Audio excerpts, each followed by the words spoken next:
السلام علیکم ناظرین، میں ہوں صفدر نذیر شاکر اور آپ دیکھ رہے ہیں CNN نیوز HD آفیشیل۔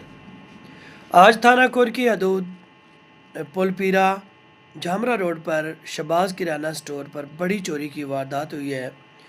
چور تقریباً 3 لاکھ مالیت کا سامان چوری کر کے فرار ہونے میں کامیاب ہو چکے ہیں۔ چوروں نے رات گئے دکان کی پچھلی دیوار کو توڑا اور توڑ کر ایک بڑی واردات کی اور وہاں سے بآسانی فرار ہونے میں کامیاب ہو گئے۔ اور پل پیرا پر پہلے بھی 3-4 بار چوروں نے دکانوں کو تالے توڑے ہیں جن کا سراغ نہیں لگایا جا سکا۔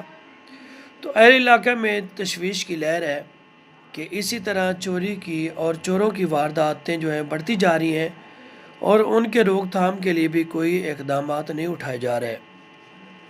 تو اہل علاقہ کی تھانہ کور سے اپیل ہے کہ پل پیرا پر جو ہے وہ پہرے کا اور ناکہ بندی کا بندوبست کیا جائے تاکہ ان جیسے جو چور ہیں جو چوریاں کرتے ہیں، تالے توڑتے ہیں، لوگوں کو پریشان کرتے ہیں، ان کو نکیل ڈالی جا سکے۔